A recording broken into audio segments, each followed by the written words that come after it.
들을수록 건강해지는 유익한 방송. 듣다 보면 빵 터지는 유쾌한 수다. 나는 의사다. 시즌 3.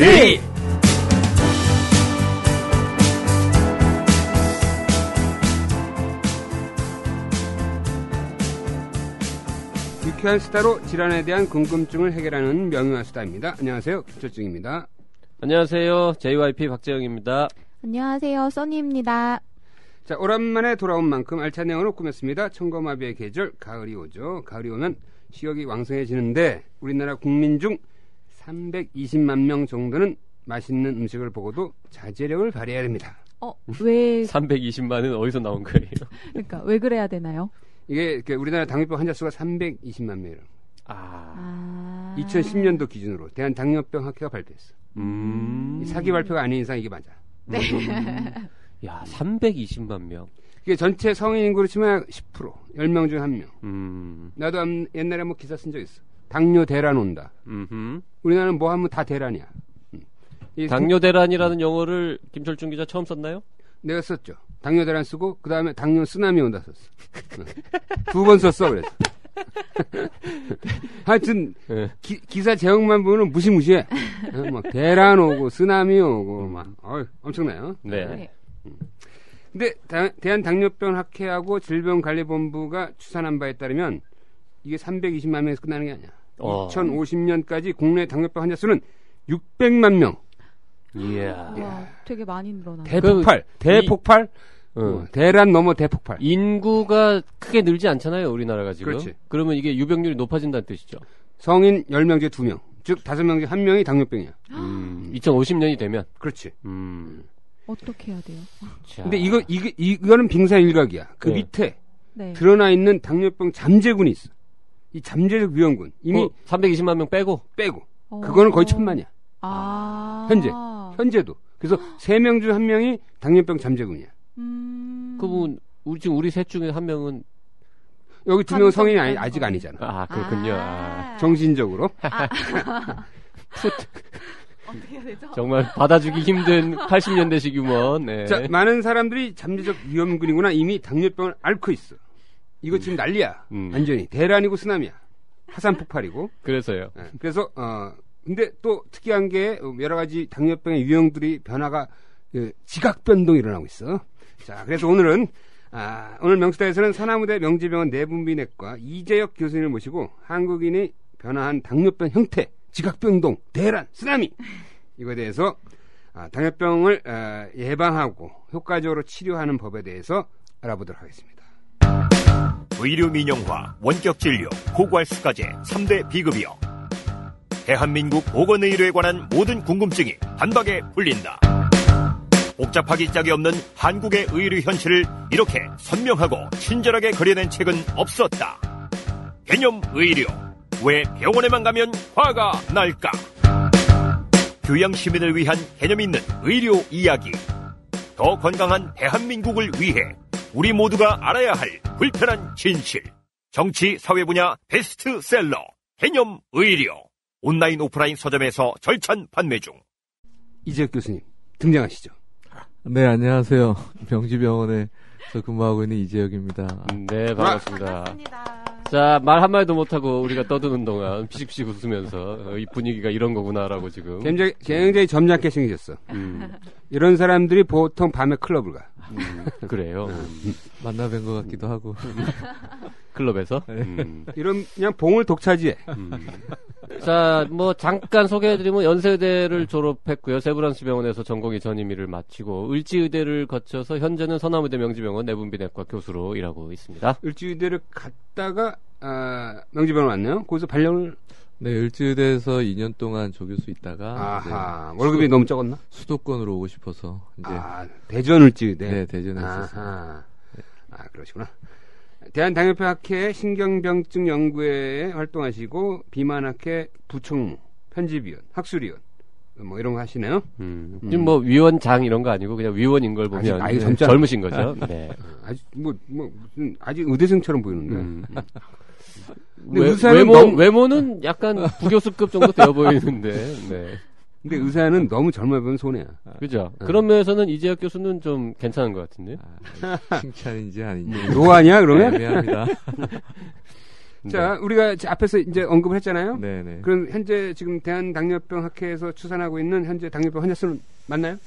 네, 그 당뇨병 학회에서 백서를 만들었어요. 2013년도에 세계 당뇨병 학회를 한국에서 했거든요. 그래서 오케이. 기념비적인 걸 뭐 좀 만들고 싶어가지고 아하. 당뇨병 백서란 걸 발간했는데 네. 2011년도에 이제 국가 건강 자료를 가지고 평가를 해보니까 320만 명 정도가 30세 이상 성인의 당뇨병이다. 더 이제 문제인 건 이제 60세 이상은 25%예요, 당뇨가. 그러니까 친인척분들 4분 앉아 계신 그분 중에 한 명은 당뇨병이란 거죠. 상당히 많은 환자가 당뇨에 노출이 돼 있고, 아까 김철중 기자님 말씀 주셨듯이 당뇨 전 단계가 지금 600만 명이에요. 그래서 합치면 1000만 명이죠. 그래서 이 사람들이 당뇨로 이제 곧 갈 거라기 생각이 들기 때문에 이제 곧 뭐 말씀하신 대로 당뇨 대란, 당뇨 쓰나미가 곧 뭐 멀지 않습니다. 이미 왔죠? 네. 이미 왔어. 이게 지금 옛날 자료 보니까요. 1960년대는 당뇨병 유병률이 추정치지만 0.5%. 네네네. 야, 근데 이게 지금은 아까 10% 뭐 12%죠. 네. 공식적으로 12%인데 1980년대 초만 해도 세브란스 병원에 당뇨 환자가 입원하면 모든 교수님들이 보러 가셨대. 신기해서. 당뇨병이 무슨 병이길래 80년대만 80년대 초만 해도 그만큼 없었다는 거죠. 당뇨가 우리나라에. 우리 굉장히 부지런한데? 그러게. 보통 뭐 다른 과는 신경 안 쓰는데. 아니 우리 저 김철중 기자는 80년대 초에 의대생이었잖아요. 그때는 저는 의과대학을 다녔기 때문에 네. 이런 환자를 볼 수 있는 상황이 아니었죠. 네. 내가 레지던트 할 때는 당뇨병 환자가 의외로 많았어요. 90년대 중반부터 아마 급속하게 늘어났던 것 같아요. 하여튼 지금 현재 실제 환자는 320, 네. 잠재 환자 600만, 네. 더 합쳐서 1000만 네. 이라고 볼 수 있는 거죠. 현재 이게 지금 1형과 2형이 있잖아요. 네. 지금 2형이 다 이렇다는 거죠. 대부분이 우리 전 세계적으로 이제 5% 정도가 1형이라고 하는데 한국은 조금 1형이 더 적어서 1형이 한 1, 2% 뭐 채 5%가 되지 않아요. 대부분 97, 8%는 2형 당뇨라고 보시면 됩니다. 그래서 이제 1형과 2형의 차이를 잠깐 설명해 줘야 될 것 같아요. 보통 이제 예전에는 그렇게 나왔죠. 애들이 걸리는 건 1형, 어른이 걸리면 2형이라고 했는데 이제 요즘엔 성인들도 1형 당뇨 형태로 많이 나타나기 때문에 처음부터 인슐린을 분비하는 췌장이 어떤 이유든 망가져 버려가지고 당뇨가 생긴 걸 1형이라고 하고, 췌장은 멀쩡했지만 췌장에서 나오는 인슐린이라는 호르몬이 작용이 영 망가져가지고 혈당을 떨어뜨린 능력이 손상이 오면서부터 당뇨가 시작되는 걸 이제 2형 당뇨라고 규정을 합니다. 그래서 대부분은 이제 우리나라는 두 번째 후자인 2형 당뇨 형태가 맞는 거죠. 그러니까 이런 경우에는 이제 아주 어렸을 때부터 증상이 나타나니까 대개 이제 소아당뇨라고 네, 소아당뇨라고 하죠. 그리고 이제 2형은 성인이 돼서 나타나니까 성인 당뇨를 했고. 그 인슐린 맞으면 1형 당뇨고 약 먹으면 2형 당뇨다. 이런 얘기도 옛날에는 했었어요. 네, 그런데 뭐 틀린 얘기는 아닌데 문제는 먹는 약으로 조절이 다 안 되기 때문에 인슐린 쓰는 경우도 있는데, 이런 사람들은 인슐린을 안 맞는다고 곧 뭐 어떻게 되는 건 아니거든요. 혈당 조절이 안 되는 것뿐이지. 근데 1형 당뇨는 인슐린을 일주일만 안 맞으면 응급실로 실려와요. 그러니까 얘네들은 몸에 인슐린이 그냥 아무것도 없다고 보시면 되기 때문에 양상이 좀 다른 거죠. 인슐린 쓰는 사람들이 이제 인슐린이 어차피 약으로도 부족해지기 때문에 인슐린 쓰는 거라 인슐린 의존형 상태라고 표현하는 게 정확하다고 보여지고 좀 3형, 4형은 없나? 5형 뭐 이런 것도 없어.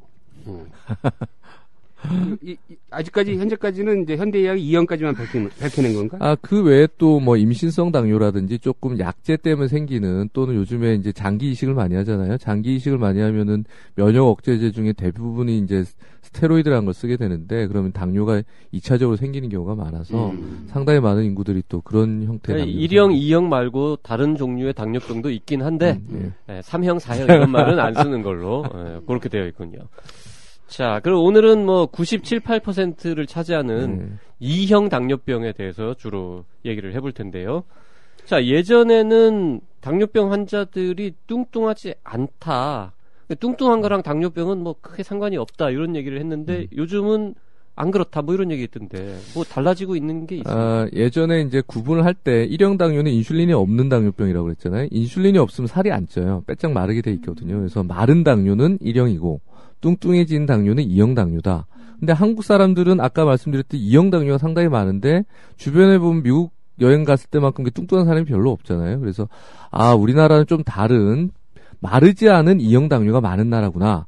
라고 이제 처음에 당뇨 공부하실 때 선생님들이 얘기를 하셨고, 그래서 뚱뚱하지 않은 E형 당뇨. 뚱뚱하지 않은 당뇨. 그래서 1.5형 당뇨병이란 게 있는 게 아닌가 이런 얘기를 하셨어요 옛날에. 저희 이제 은사님이신 허가범 선생님이 당뇨 연구를 많이 개념을 잡아주셨는데. 3형으로 하면 되겠다. 그런데 이제 그게 양상이 바뀐 거죠 한국에. 요즘에 저도 뚱뚱하지만 뭐 못 보여드리지만은 비만한 사람들이 비만한 사람들이 워낙 많아졌어요. 많아지고. 통계를 보면은 우리나라 허리둘레 기준으로 비만한 당뇨 환자가 70%거든요. 60%. 그러니까 우리나라도 이제 비만형 당뇨가 됐지만 워낙 등치 자체가 서양인보다 작기 때문에 서양인 같은 그런 고도 비만은 많지는 않지만 비만 기준에 접어든 사람들은 상당히 많아졌다 우리나라도. 자, 이게 아주 굉장히 재밌네. 옛날에는 그냥 당뇨병 환자의 약 상당 대부분이 좀 마른 체형이었다. 그렇죠. BMI 25 미만이 많았죠. 지금은 당뇨병 환자의 대부분이 약간 뚱뚱하다. BMI 체질량 지수 기준으로 25 넘는 사람이 60%가 넘죠. 아, 그래요.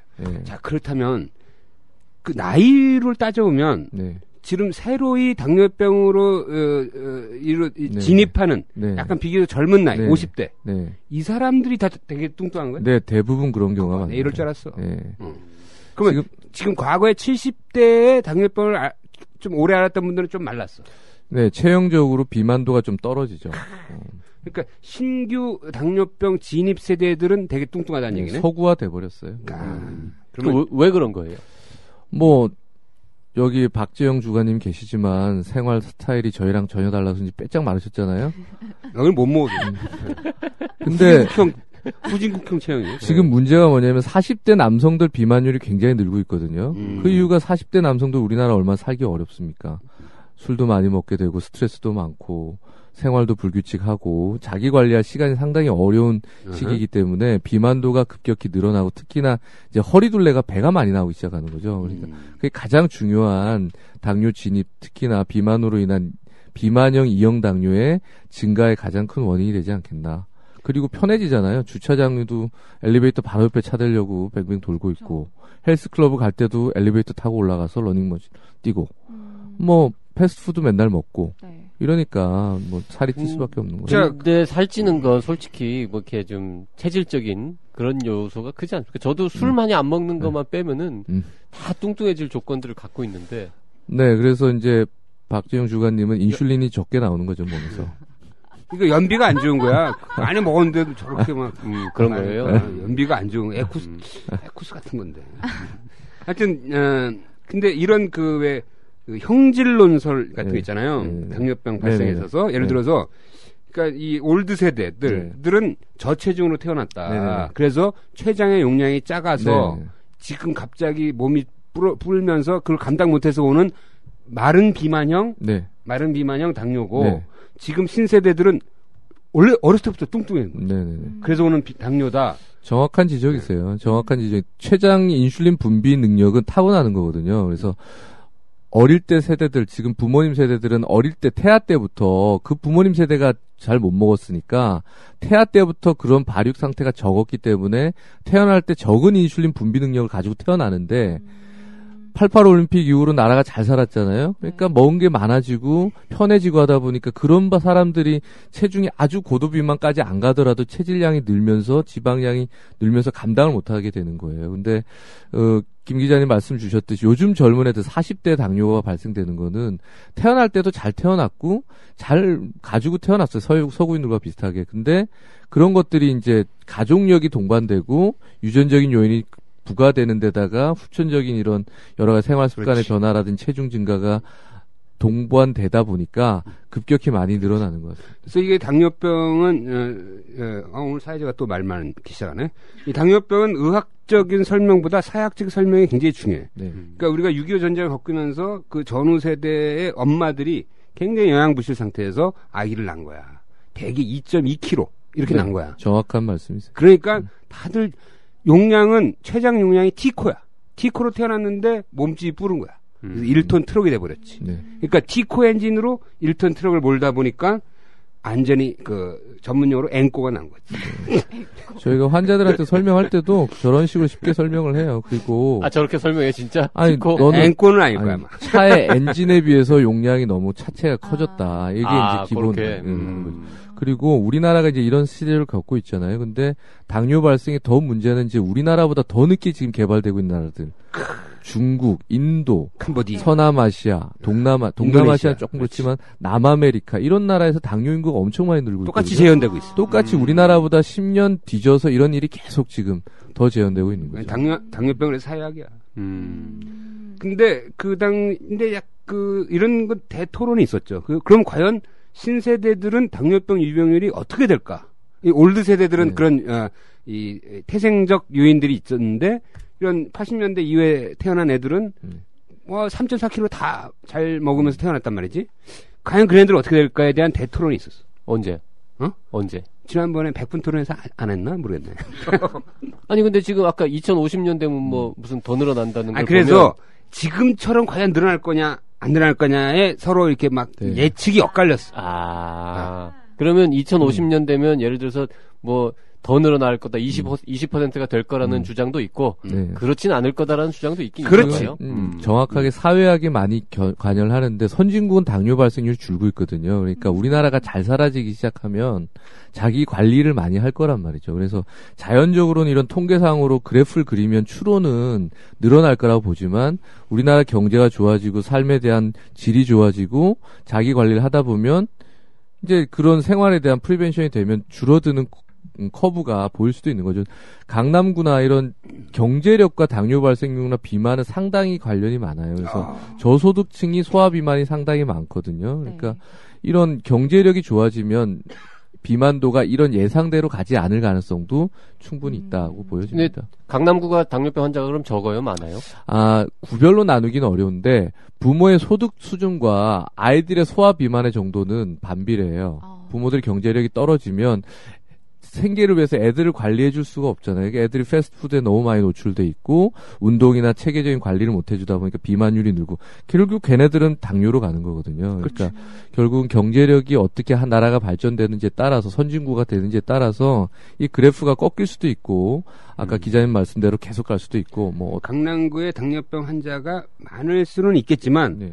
관리되고 있는 당뇨병 환자는 강남구에 월등히 많은 거예요. 월등히 많은 거죠.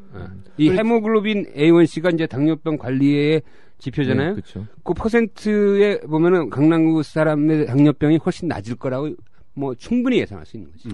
뭐 정확한 통계는 봐야 되겠지만 시골을 내려가면 진단받지 못한 당뇨 환자들이 훨씬 많거든요. 그러니까 당뇨병에 노출이 되어 있지만 진단을 받거나 관리 안 받는 사람들이 훨씬 더 많아진다는 거는 사실인 것 같아요. 자, 그래서 10년 전에 이제 우리나라의 신세대들, 신규 40대들이 당뇨병 발생이 과연 70대처럼 많이 증가할 거냐라고 어떤 식의 이제 의견들이 엇갈렸는데 지금 선생님 말한 데이터를 보면 40대들도 비만형 형태로 이제는 지금은 형태를 바꿔서 네. 당뇨병으로 유입되고 있는 거야. 소구형 비만이 우리나라의 이제 주 비만 발생 인구들의 주 특징이라고 보시면 돼요. 그러니까 70대는 후진국형 비만에서 확 증가했다가 이제는 네. 선진국형 형태로 확 나오는 거야. 그렇죠. 지금 그럼 중요한 질문. 그러면 당뇨병 환자들이 많이 있는데 네. 그 중에서 비만이면서 당뇨병이면 더 나빠요? 꼭 그런 건 아닌데 일단은 당뇨의 원인이 좀 다를 수 있는 거죠. 당뇨는 생기는 게 복잡다단하거든요. 요즘에는 뭐 당뇨의 원인이 인슐린 분비 능력, 인슐린이 잘 작동하는지, 뭐 좀 어려운 말로 인슐린 저항성이라고 하는데 이런 걸 떠나서 몸에 여러 가지 콩팥이라든지 장내에 나오는 여러 가지 호르몬들의 문제가 다 복잡다단하게 얽혀 있거든요. 그래서 어느 한 형태의 당뇨가 더 나쁘다 안 나쁘다라고 얘기하기는 어렵고 대신 비만이 동반되다 보면은 당뇨뿐만 아니고 혈압이라든지 고지혈증이라든지 여러 질환이 동반되기 때문에 체질량이 적은 단순 혈당만 높은 사람들에 비해서는 여러 가지 변수가 많이 생길 수 있어서 조금 더 위험한 리스크 팩터, 그러니까 위험 요인의 그냥 한 덩어리라고 보시면 되는 거죠. 그러면 그 위험 요소가 더 많으니까 치료하는 데 있어서도 좀 달라지나요? 변수가 좀 더 많아지죠. 되게 아주 체질량이 적은 마른 당뇨 환자들은 고지혈증이 동반되지 않을 수도 있고 특히나 일형 당뇨 환자들은 심장 질환이 거의 없거든요. 걔네들은 그러니까 혈관이 망가져서 동맥경화 생기는 경우가 거의 없어요. 혈당만 높아서는. 근데 네. 비만이 동반되는 경우는 되게 고혈압이 따라서 생기고 고지혈증이 따라서 생기고 그리고 비만은 결국은 염증이거든요. 몸에 심하진 않지만 작은 염증이 오랫동안 지속되다 보면 결국 혈관이 찌꺼기가 차고 좁아지고 하는 동맥경화가 진행하기 때문에 이런 질환의 근본 요인들을 다 가지고 있는 사람들이 되는 거죠. 그래서 단순 혈당뿐만 아니고 결국은 심장 질환으로 쓰러지거나 중풍으로 쓰러질 개연성이 훨씬 높은 사람들 당뇨 중에는 그렇다고 보여지는 거죠. 그 이제 근본적인 질문이 일반인들이 이제 갖는 근본적인 의문이 이게 혈당은 세포의 에너지 원이라고 하는데 아니 혈당 높은데 좋은 거 아니냐 거꾸로. 네네. 그 병이야 이렇게 물어보는 사람 많잖아요. 네. 몸에서 당분은 이제 딱 일정량을 유지하고 쓸 만큼 유지하고 나머지는 저장을 잘 해놔야 되는 거거든요. 그러니까 우리가 밥을 3끼 먹잖아요. 2시간 간격으로 먹고 1시간 간격으로 먹지 않으니까 탄수화물이 필요할 때는 또 저장해놨던 걸 쓰고 필요한 양만 혈중에 놔둬야 되는데 당뇨병이란 거는 그 혈중에 필요한 이상의 당분이 혈중에 노출이 되는 거예요. 그러면 혈당이 높은 것 자체는 혈관 여러 가지 세포에 스트레스가 되기 때문에 혈관에 스트레스를 줘서 혈관이 변형이 되고 혈관에 손상을 일으키고 결국 동맥경화를 일으키게 되고 작은 혈관들은 터지기도 하고 이런 문제를 일으키는 거라서 이런 적정량의 혈당을 혈중 내 피 속에 유지하는 능력이 떨어진 병이 당뇨병이고 그것들이 장기간 노출되면 이제 몸에 문제를 일으키는 거죠.